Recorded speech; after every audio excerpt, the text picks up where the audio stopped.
देखिए, अव्वल चूंकि आपने ये सवाल पूछा, मैं तकरीबन 15 वर्षों से, उससे ज्यादा से ही चुनाव आयोग के संपर्क में हूं। अलग अलग चुनाव आयुक्त आए गए।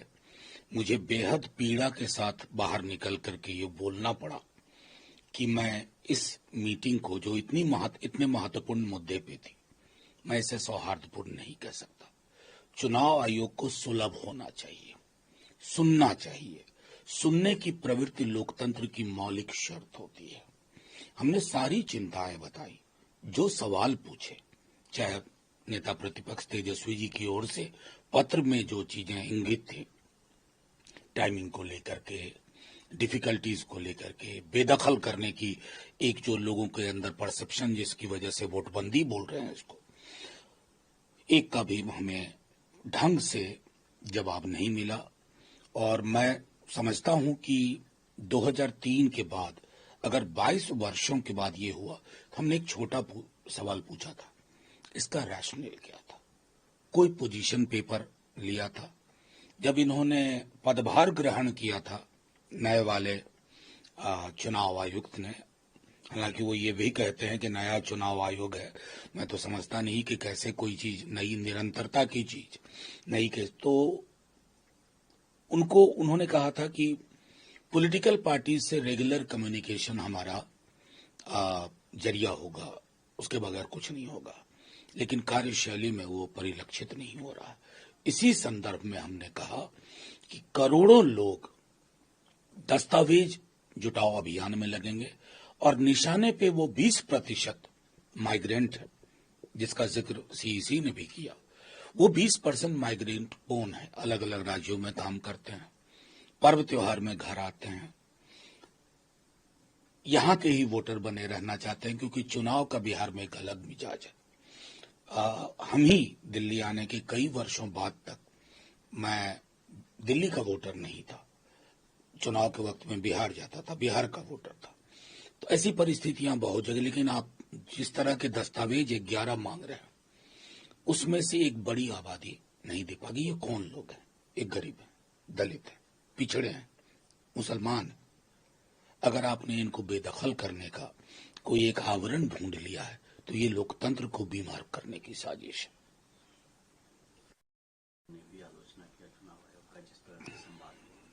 तेजस्वी यादव ने यहाँ तक कहा कि बीजेपी के सेल है चुनाव आयोग को। देखिए, बहुत सारी चीजें बीते दिनों में ऐसी हुई हैं।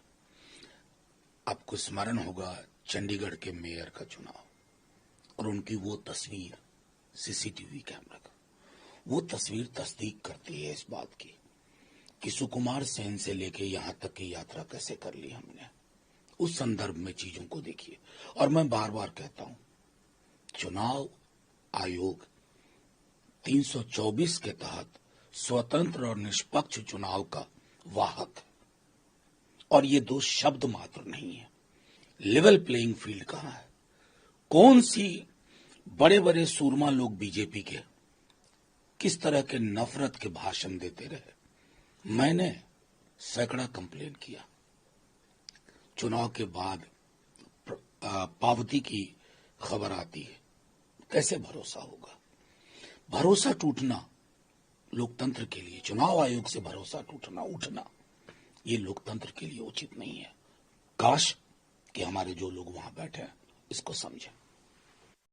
जो विधानसभा का चुनाव होगा तो उसमें जो चेहरा है वो नीतीश कुमार और नरेंद्र मोदी होंगे एनडीए के जीत के। डबल तो कर ही दिया अब उन्होंने, अमित शाह जी में इम्प्रूव कर दिया। अमित शाह जी तो बोल रहे थे कि चुनाव में चुनाव बाद का फर्क। तो खैर, बिहार की जनता के सामने सारी चीजें स्पष्ट हैं। राजनाथ सिंह जी को मैं अभी भी मानता हूं, वो पुरानी धारा के बीजेपी के हैं। आलोचना भी हमारे करते हैं तो शत्रु के शब्दों में नहीं करते हैं, बड़ी शालीनता से करते हैं। वो धारा हालांकि बीजेपी की विलुप्त सी होती जा रही है, लेकिन बिहार का चुनाव तो उन मुद्दों पे होगा जिन मुद्दों का सृजन महागठबंधन ने तेजस्वी जी के नेतृत्व में किया है। चाहे नौकरी का मसला हो, बेहतर स्वास्थ्य का हो, माई बहन मान योजना हो, बिजली में रिलीफ का मसला हो, गैस सिलेंडर में रिलीफ का मसला हो, या एग्रो बेस्ड इंडस्ट्रीज के जाल बिछाने का हो या छात्र युवाओं के लिए संबल प्रदान करने का हो, मुद्दा यही रहेगा, कोई कुछ कर ले, इसमें बदलाव नहीं होगा। खाने पीने नेम प्लेट या यूं कहें कि लाइसेंस सर्टिफिकेट जा दिखाना है, डिस्प्ले करना है, उसको लेकर अब राजनीति गर्म है। असासुद्दीन ओवैसी भी अब इसमें कूद गए हैं, कह रहे हैं कि दुकानदारों को जो कहा जा रहा है एक तरह से उनको पैंट हटाना चाहिए। देखिए, सीधी सी बात है, ओवैसी साहब को भी लग रहा होगा कि विदेश में जाके क्या बोलना पड़ता है और देश में क्या हालत है। ये हम सब के लिए दुविधा का क्षण है।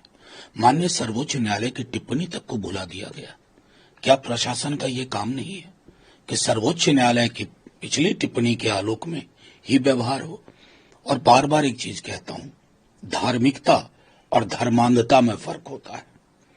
धर्मांध बना करके ना कुछ हासिल नहीं कर पाइएगा। एक दूसरे के खात्मे की इबारत हम लिख देंगे। हमसे जुड़े रहने के लिए हमारे YouTube चैनल को सब्सक्राइब करें और नई वीडियो की नोटिफिकेशन के लिए बेल आइकॉन को दबाएं।